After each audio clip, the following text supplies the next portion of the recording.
Welcome, everyone, to this special edition of Hardcore Wrestling Radio. I am your hardcore host, Rick Head, and tonight, on this special edition, we have the pleasure to speak with RHYNO. RHYNO, welcome to the show. Oh, thank you for having me. And before we get on, I want to introduce the hardcore crew. First, he is the son of a bitch, Andy. Andy, how are we doing tonight? I'm feeling really excited. And then we have the classic wrestling manager, Joseph Knight. Joe, what's going on? Nothing much. It's good to have RHYNO on here. I'm sure you probably know some stories from Jason. I used to manage Jason back in the day. And last but certainly not least, he's the incomparable Lance Moss. Lance, what's going on, buddy? Nothing much, and RHYNO, it's a pleasure to speak to you. Oh, thank you. All right. Well, RHYNO, back in March, you announced that you would be running for Michigan's House of Representatives on the 15th District, which is your hometown of Dearborn, if I'm not mistaken. When did you make that decision to get into politics? Well, I've always had a love and passion for politics. I've always had a love and passion for American history, world history. I love studying. I love reading up on a lot of that stuff. It's always interested me. I've always enjoyed solving problems. If there's something in front of me and that needs to be solved, I like to focus on it and figure out how to solve it. And I think, it just with all those passions and interests, it made sense. But I think it was, if you had to pinpoint it, probably January, because I always kicked around the idea of running for office and being part of something bigger than myself, kind of like wrestling. A lot of times you're in situations where, you're part of something that's bigger than you, like whether it's just a live event and it's just a magical show or a magical match and, or if it's part of WrestleMania. So I've been blessed to be, part of a lot of things that were very special to not only fans, even ECW. So you were part of something that was bigger than you. So in January, I really kind of pinpointed to answer your question, and I thought, I could, I have a pretty loud voice because of wrestling. It's given me, so a lot of doors would be open when I'm going into the to try to figure out solutions to fix some of the problems we have in the state of Michigan. So a lot of people would be willing to talk to me and listen to me, and sit down with me and and hear what I have to say. So I have a good opportunity going in, just because of my background in wrestling. And wrestling's prepared me not only for life, but a position like this. So, but yeah, January, I really figured, okay, I'm definitely going to do this. So. Awesome. Now, you recently worked in NXT. How would you describe that experience working with some of the developmental guys? To be honest with you, NXT, the men and women down there, it's a brand of its own. From what I've heard, from the fans and a lot of the I don't know if you want to say powers that be, but a lot of the management, it seems like the hottest ticket out there, NXT. And I know it's technically described as a developmental, but it's become something great. And I was very blessed and fortunate to be there for like 9 months, and being able to work with a lot of the younger talent, and to work with Joe again, Samoa Joe. It was a lot of fun because you've seen the fire and the hunger and desire that these men and women have. And it just makes you want to work harder. I've never lost a hard work ethic, but it really drives you to be better than what you are or what you maybe have been. So. Yeah, and the next question I'd like to ask you now. Obviously, you were in ECW and ECW original, but now this seems to be a lot harder. Promotions out there, such as CZW, which, with all due respect, makes ECW look mild. What are your thoughts on those kind of promotions? I know CCW, they're like ultra violent and stuff like that. You know, and you know, there's a niche in wrestling for it. I really haven't seen a ton of their stuff, but I know it's ultra violent. They call it, or the fans call it. So I hear they do well, and you always want any wrestling promotion to do well.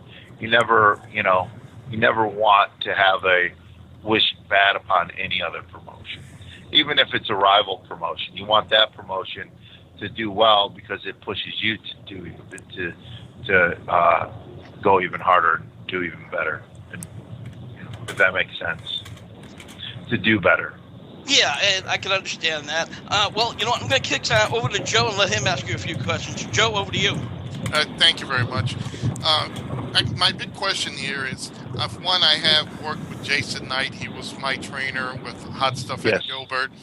Jason and Rock and Rebel, I've managed them outside of ECW and others, and they've told me different stories of ECW. One of my questions for you is, how was it working with Paul Heyman and being in that fledgling new promotion of ECW after it became after it went from Eastern Championship to ECW Extreme Championship Wrestling? Well, working with Paul Heyman, I really learned a lot, and I learned my character more. I was able to work with some guys like Sandman to really start to, that was the first major angle I was ever in. And I was very fortunate enough to travel with Sabu and even work with him in the ring.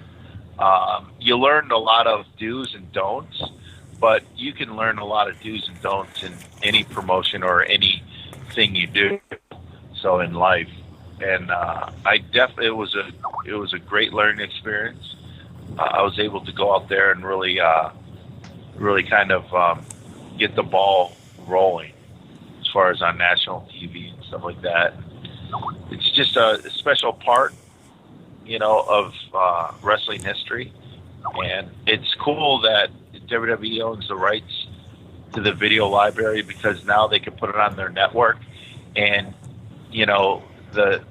like we could have our kids watch it, and it's nice because we can kind of relive what we experienced firsthand, and then we can relive it with our kids and let them watch it. Absolutely. The other day I was watching Barely Legal myself, and I was amazed how for an indie promotion got that to that level. Right. Another question is, we're talking like outside WWE. You also had the privilege of working with TNA. About 2 or 3 years ago, I had an opportunity to work with TNA as an assistant to creative, if you want to call it that. And my thing was I butted heads a lot when Vince Russo was there. How was your experience working with Dixie Carter and with the other talent there? The talent was always great, but I would like to hear from you. I really enjoyed working with TNA. I was there for like 7 years, and it seems like just when they're getting ready to dial it in, it just seems like the dial gets kicked back, so many notches. And I was very blessed to be able to work with TNA at I started there in 2005, and they were still a very fresh and new company, and working with guys like AJ Styles,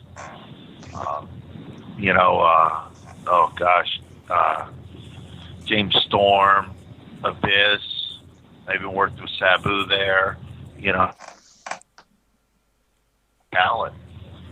And I always got along with Dixie. Working with Vince Russo, I really enjoyed it because when he gave me the promos, I learned from Christian. Christian's like, okay, take this bullet point, take that bullet point, and put it in your own words. You've heard, them say that before, but I never really did it. because I always felt obligated to say word for word, like in WWE, or when I was given a promo. So, but that's working with Vince. I was really able to look at it and say what's very important to get this match or angle over, because they're already thinking 2 or 3 steps ahead, and you don't know those steps. So that's why you have to make sure you got to get over the certain bullet points. But I was able to grow and learn, and become a better, I feel a better promo. So, and I never claimed to be a great promo or nothing like that. I'm always better when it's in front of the live audience. I hate doing pre-tapes because I know I could take 1, take 2, take 3, in front of the live crowd. You better get it right the first time. Oh, yeah, I kind of remember my manager days, so yeah, Yep. definitely. Yeah. And I appreciate you answering my questions. Rick, right back to you, buddy. Well, we're going to kick it over to the son of the bitch, Andy. Andy, over to you. Hi, Rhino. Nice to meet you for the first time. I'm in sunny UK. Oh, sweet. I was just over there.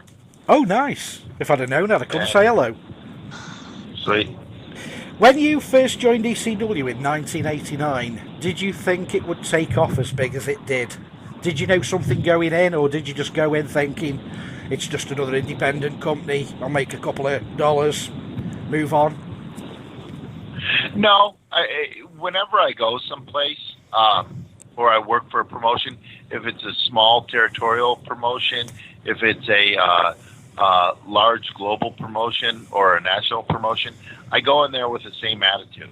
Work hard, go out there, entertain the fans, whether it's 50 people or whether it's, 50,000 people. The attitude's still the same. Go out there and give it your all, do your best and make sure you entertain the fans and always do good business. That's the main thing. Show up on time, show up ready to work, and go out there and work hard. Nice. So, I don't drink, I don't do drugs. I go to church a lot, and I want to be that guy where my coworkers and the fans can look at and say, you know what, that guy inspires me to be the best person I can possibly be. He motivates me to be the best performer I could possibly be, the best for my community, stuff like that. Yeah. So. And second question, what's the worst injury you've sustained in your career to date, would you say? Neck surgery. I had neck surgery November 2nd, 2001. I was off for a little over a year. That's when I was with WWE. So everything's fine, knock on wood. Thank God. I know exactly what it's like to have spinal problems. I've got 3 ruptured discs in my back, so I know exactly what it must be like. It's painful. It's not painful. The nicest thing in the world. I'll throw it back round to Rick. No. It's nice to talk to you, and very nice talking to you. Hopefully everything goes your way in the future. Thank you. I appreciate that. All right. Actually, while Andy brought up the injury question, I do have another question. What are your thoughts on all the injuries that's happening today, and how do you think it can be prevented? I think it's just, to be honest with you, I think it's just one of those, planets are aligning and not in the right way. I think it's just they have the talent, they have the mindset to, work around them. And that's the cool thing about like the WWE and even other companies. They always will sit down and they'll get through it. And that's just like in life. We're throwing, a monkey wrench into the mix every once in a while. But we as humans, we gotta, we know we gotta put our, nose to the grindstone and get through it and, press forward. And sometimes, you gotta give it a little bit more, So with the battle of, it seems like we're coming out of that. But it seemed like, there for a while, every time you turned around, everybody was getting injured. But I think a lot of guys and girls are coming back from the injuries, and you have a couple lately, but they'll get through it. Sorry to just interrupt. Do you think that the reason why there's a lot of people being injured is they're all trying to prove their point and trying to get to that top tier? They're probably trying a little bit too hard. No. I mean, you can never tell, a wrestler or entertainer to not try too hard, because everybody, and it's not really fighting for the spot. I think it's you have something to prove to yourself. Yeah. And that's why, because everybody, they go out there, they want to hit a home run, for the fans, and to afterwards to feel fulfilled. Like I went out there, that was an awesome match. I'm proud of that performance. And that, as a performer, I can say that, because wrestling and being able to go out there and live your dream, even though it's very difficult and you have to be very dedicated, from eating, working out, traveling, all these things, and then being a husband or a wife, or you know what I mean, or a dad or a mother. So you have to mix all that stuff in. So, or a state representative.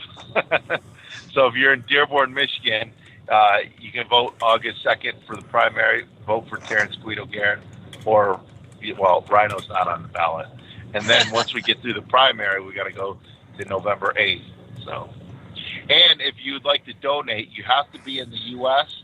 and a U.S. citizen. But if you'd like to donate to my campaign, go to Vote for RHYNO, VOTEFORRHINO.com, and then you can read like my bio and stuff. And I'm going to start putting up more things like blogs and stuff, like little road trips. And when I start going door to door, knocking on doors in my district, getting people to get out and vote for me and stuff like that. So, and there's a donation button. You can donate through credit card. So, and that's how you can be part of the campaign too. So if you can't vote for me because you don't live in Dearborn, you can donate. So, but you have to be an American citizen. There's a lot of rules and regulations you have to follow, and I make sure I'm on top of all that, because that's one of my campaign, promises, is to be upfront and honest with the people, because one, I really have nothing to hide. Everything's out there already, and just work hard for them. I can only imagine what it must be like answering the doorbell and RHYNO standing in your doorstep. Right? It's like, hey, Ma, there's a RHYNO at the door. Dad, you might want to go there too. With a sign that says "Vote for me or get a gore." Right. Send me to Lansing, Michigan, and I'll gore the people up there. So there's a few politicians up there that need to have a gore laid down on them. And so, but you know what? It's fun. It's interesting. A lot of the same. It's one and the same. It seems like with wrestling and politics, and and it's about knowing how to get things done. Just like as far as behind the scenes in wrestling, going to someone, pitching an idea, knowing how to pitch the idea, let them think about it, let them come up with some things, and working together. And that way they can make an idea you had better, and then getting other people on board to get it done. And that's the same thing, with, as a representative, working with other people, throwing out ideas, kicking them around, figuring out what's the best way to achieve, to get it done, and then getting everybody else on board. And you might not have everybody on board, but as long as you have the majority on board, and then getting it, to go. And it's just doing something and making people's lives a little easier, and letting people, because I know what's best for me, and I know how I want to live my life. I don't think, the government should tell you how to live your life. Obviously laws and, rules and, regulations, but not over. There's a line, and you don't want to go over that line. So, and plus I think, cutting wasteful spending, because both sides, governments all around the world, they just waste tax dollars, and that's not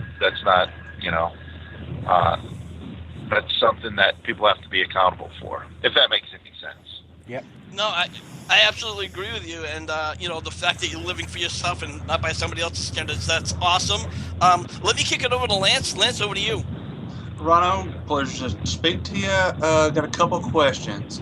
Have you ever had any like accidents while giving somebody a gore? I actually, as far as trying to think, one time I slipped on something. I think it was a street sign. I think I was like gonna gore Sandman, but I kept my footing. I'm trying to think. I did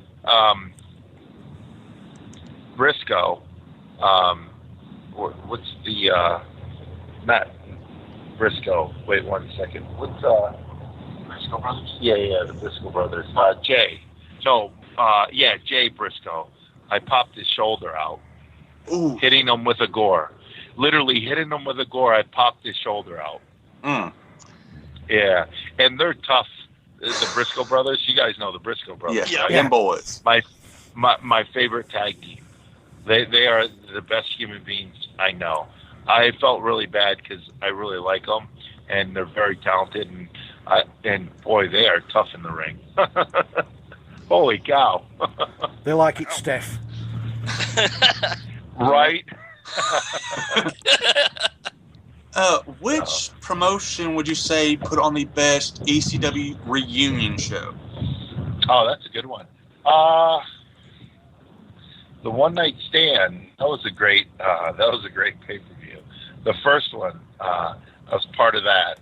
I did not see the second one. I heard it was very good and well done.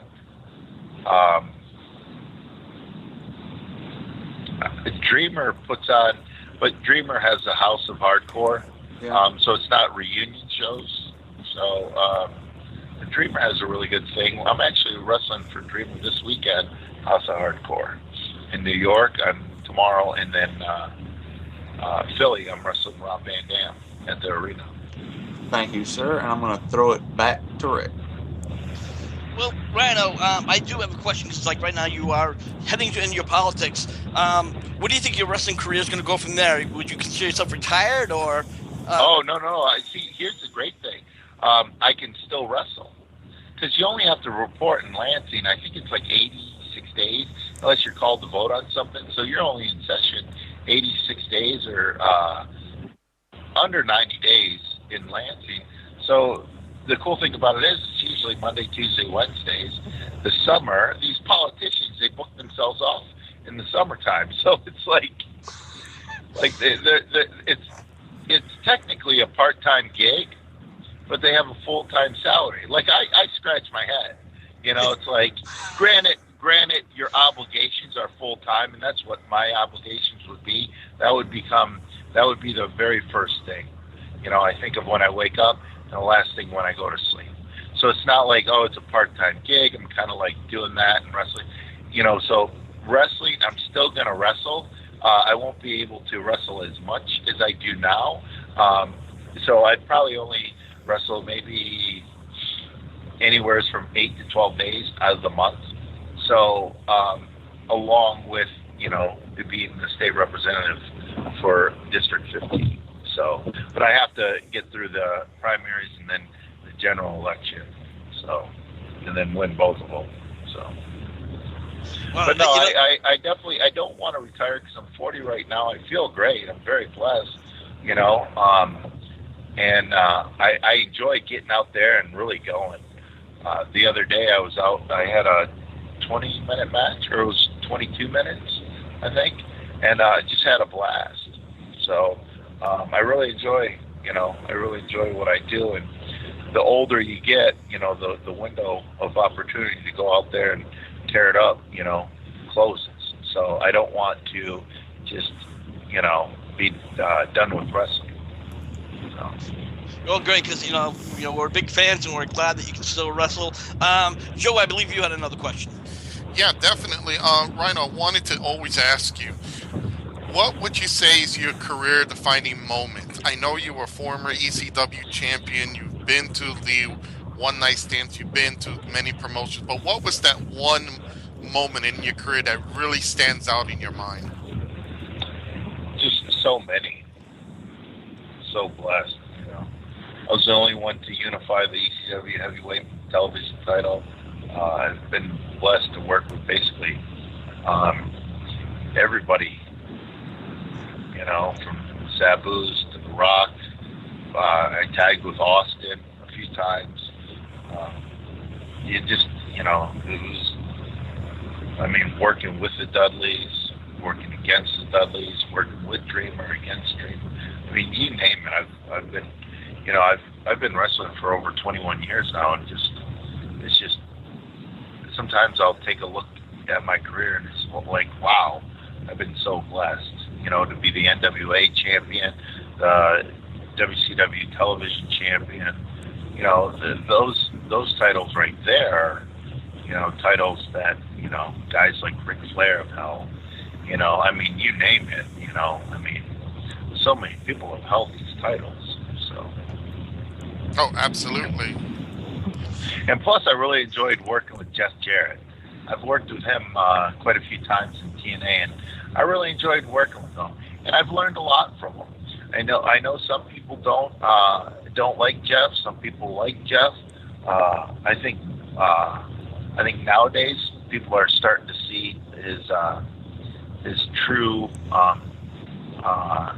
not commitment, but I mean he's very committed to the wrestling industry. But his people are really starting to see his true genius, if you want to say,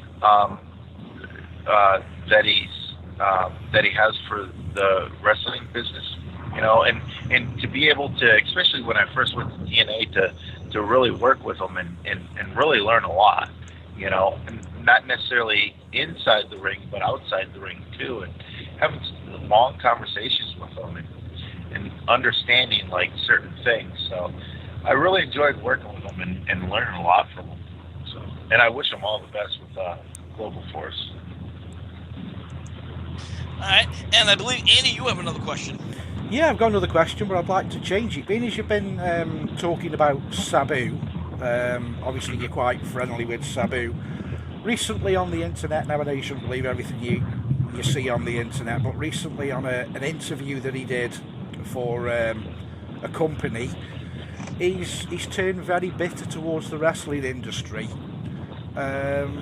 What, in your opinion, probably do you think made him rather bitter? Because he basically said in the interview, if the WWE contacted him tomorrow and wanted to put him in the Hall of Fame, he would show him his backside. He's just not interested at all in wrestling. What makes a wrestler just suddenly fall out of love with wrestling, in your opinion? I didn't hear any of the interviews. Everything and I really didn't see anything on social media, so I really don't. I can't comment 100%. But I know, like he loves like the wrestling industry. He loves the business. He lives, eats, and breathes this industry because, you know, from his uncle, the Sheik, you know, bringing him up in this, and it's something that Sabu wanted to do. So, yeah. I don't know if he's bitter. I don't know if he's just upset, you know. So, I mean, I really can't comment. I haven't spoke to him probably in about 6 months, maybe. Yeah. So I really don't know if something in his life changed. Some people, but to answer, some people do become bitter. I've seen it. I don't know why, because I haven't been close to someone that just trashes the industry. You know, I mean, if someone does, you have to take a step back and see what's going on in their life. You know, are they going through a rough spot in their life? You know what I mean? You got to see where they're at as a human being. Because sometimes when you're in a bad place, you know, you start spouting off at the mouth. You know, you hate this, you hate that. When really you don't. It's just the You normally attack the ones you love. In. You normally attack the ones you love, I always think. Yeah, right. So, but anyways, you know, so I knowing Sabu, I don't think he'd ever say that, but you never know. So I think Joe's got maybe one I'll more. give him a call. I think Joe's got one more question. before we end? Yeah, again, it's been a pleasure having you for this half hour right now. My one question I gotta ask is, you've been with many promotions, independent-wise, and the main ones. One of I have from my short time in TNA, it was like an office position. My thing was they've never stuck to what Vince has done with the WWE. In your experience with the talent actually and with Dixie closer, do you think that she's missing that, like missing the promoting, the marketing, the stuff that makes the WWE big, or is there something that she's just pushing away from it? I never understood the concept of why they have such potential and they never make it. Well, I think they just don't have the resources to. I heard JR, and I was saying this a long time ago. Dixie should have been on every single talk show before she set foot in the ring. Like The View, the Tonight Show, the Late Night Show, promoting that she's the owner. You have Southern Belle, trying to make TNA wrestling a household name.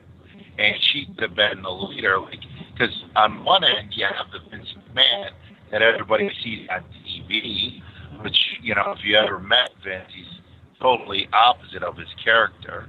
So that's one of that's probably the number one question I get asked a lot. How's Vince in real life? Is he like he is on TV? And it's like, no, he's a great guy, very committed to doing charity work and having all the talent do charity work. And, so it's like, and you're very happy to be part of it, but as far as TNA and Dixie, she could have been that Southern Belle, where she's very pleasing to the eyes on TV, going, hey, I'm leading these men into battle, kind of like the Monday Night Wars, and everybody's going to root for her, one, because in her company, because she's an underdog, and she's a lady, and she's that good-looking Southern Belle girl, it's going to, want to take Vince McMahon on head-to-head.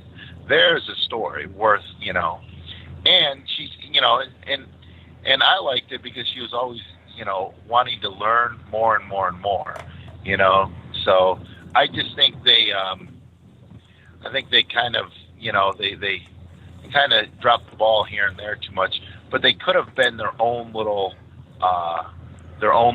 promotion, as far as not trying to copy WWE, but figuring out a way to be different. You know what I mean?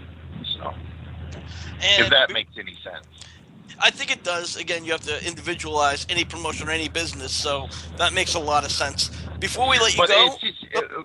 Just to further go into that, I don't know what it is, but the WWE's production, it's just like you could try to recreate it, you could try to become an equal to their production. It just seems like they're always one step ahead. It's like even WCW. I mean, do you guys understand what I'm saying? They could never match, even when they were winning on the ratings.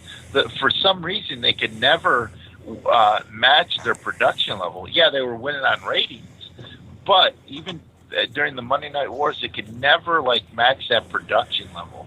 WWE's production level, it's kind of like a hidden recipe, Well, and I think also it's Vince surrounds himself with people who have knowledge of the business, and he thinks more of it, at least from what I can gather, looks at it as, we're going to go on every TV show, we're going to make every wrestler a household name. And I think that's where Dixie's missing the ball, because she has some good talent, and she just never takes these guys and makes them, puts them out in the real world and say, hey, let's do, let's advertise here, let's go sponsor here. And that's another thing we've always, me and the guys they don't here cross have market. Yeah, exactly. They don't cross market. Yeah, I see that. Can I just pick up on when you were just on about no one can compete with the production value? I don't know anything about TNA's production, But I do know a bit of the WWE, and I believe that all the production team are WWE employees, as are the sound recordists, the ring people, the cameramen. Is it because they're all working for the same company that the cameramen know what positions to be in as a second sight without actually being directed? Where TNA probably use different camera crews that don't really know the industry. Could that be a problem? They use the same camera guys and men and women, both companies. I mean, they have their own. Yeah. TNA has their and a lot of guys. I'm talking about as far as like the camera and how it's presented, that type of production level. Yeah. It just seems a lot. It seems very crisp. It seems very like, it just seems like the production level itself is just, it comes across a clear product, and a cleaner product. Yeah, more polished. Yeah, polished. Thank you. That's what I was searching for. Yeah, a bit like we'd say in the UK, the difference between independent television and the BBC. BBC always seems to come out on top. I don't know why, but they always do. Right. So. Well, But anyways, Rhino, guys. Oh, go ahead. Well, before we let you go, I do have one more question, which we ask all our guests. Do you have any funny road stories you'd like to add to us? Yeah, I'm not one to rib. A lot of guys I travel with are not one to rib, but James Storm had his brother pull me over. His brother's a cop. I didn't know that. We're in the backwoods of Tennessee. The guy pulls me out of the car, and I'm driving James' car, and he's like, well, what's the guy's name? And I didn't know James Storm's real last name. He told me that, but I come from the generation of you call the guy by the work name. And long story short, he's like, yeah, this guy, we got a description of a truck that fits this, or a truck that fits this description, that runs drugs through the neighborhood, blah, blah, blah, right? And I'm thinking, well, I don't know what James Storm does on his weekdays or his days off. I mean, he doesn't seem like the guy that would sell drugs, but I'm not just going to sit there and say, oh, he could be. So I'm like, no, he's straight edge, which James is straight edge. I never knew him to do drugs, but it doesn't mean he doesn't sell them, right? But so I'm just trying, and then James starts to get out of the car. The cop is like pulling out his taser gun. Things are getting all haywire, and this is the middle of the day in the wooded area, and then he gets back in the car. Then the cop comes back to me, and I'm out behind the car. Billy Gunn's trying to tell James Storm to settle down, and next thing you know, James starts getting out again, and then he lunges at the cop, and it was like slow motion to me. I'm like, we're all going to go to jail, And then they start laughing and hugging, and then he tells me it's his brother, and I'm like, oh, yeah, funny. But yeah, that was probably one of the best ribs. So, and it was a harmless rib. It didn't hurt anybody, Yeah. Well, Rhino, it's been a pleasure. We thank you for taking time out to speak with us. Well, thank you guys for having me. No problem. One last time, where can people find you, and how can they contact you? Find me. Terrence Guerin is my Facebook page. And then it has nickname in brackets RHYNO. And then if you can, go to the Facebook, Vote for RHYNO, VOTE and FOR and RHYNO, and like that page. It's in the page. And then my Twitter is RHYNO, RHYNO 313. And then if you're in America and an American citizen, you can donate to my campaign at www.voteforrhino.com. Well, Rhino, thanks again, and you have a wonderful night, and good luck with the voting. Thank you. I appreciate it, guys. Thanks a lot, Rhino. Thanks for coming on the show. Yes, thanks, All right, Rhino. take care. Keep up the good work. And I will keep a lookout for you next work, time guys. you come to the UK. For sure. Look forward to meeting you. Take care, guys. Yeah, And take good luck care. with your election. Thank you. I need it. I need all the best wishes. Rhino, Give me a ladies and tough gentlemen. one. Thank you. Well, folks, that's going to wrap it up for this special edition of Hardcore Wrestling Radio. And next week, we are going to have the pleasure of speaking with former WWE talent Eric Escobar. See, I don't know, guys. See, I'm still losing it. Luckily, I didn't fuck up during the conversation with RHYNO. And with that, let me kick it over to the son of a bitch, Andy. Andy, what do you got going on? Where can people find you? Yes, you can find me at www.stokehaunted.com, or you can find me wiping Pepsi Cola off my lap, which I just knocked me drink over. Or you will find me doing an investigation tomorrow. So unfortunately, I won't be able to make the interview, but I'll be with you in spirit, if nothing else. Or the spirits will be with you. Yeah. And then we have the classic wrestling manager, Joseph Knight. Joe, what do you got going on? First of all, I was definitely flabbergasted listening to RHYNO. Opens up a couple of perspectives. But fans can follow me on my group, Facebook group. It's called DK Retro, Danger Nights Retro, where we talk about classic games, classic movies, classic TV shows. Obviously, because I'm the classic wrestling manager. You can find that on Facebook.com groups, DK Retro. You can also follow me on Twitter at JKnightsCWA. And there I talk about basically the same things, also a little bit about wrestling and also about my career. So follow me on Twitter, and please follow me also on my Facebook. And last and certainly not least, we have the incomparable Lance Moss. Lance, you're over at youtube.com/Lance Moss TV. What do you got going on over there? I got album reviews, NASCAR discussion videos, redneck gourmet cooking videos, musical equipment reviews. Tomorrow, I actually start a series on my channel of a new guitar I'm building. And hit me up on Twitter. It's at Lance Moss TV. Oh, don't forget, every Wednesday night, I go live on Lance Moss TV. I don't know who's going to show up. All right. And with that, for the hardcore crew, I am your hardcore host saying, we'll see you when we see you.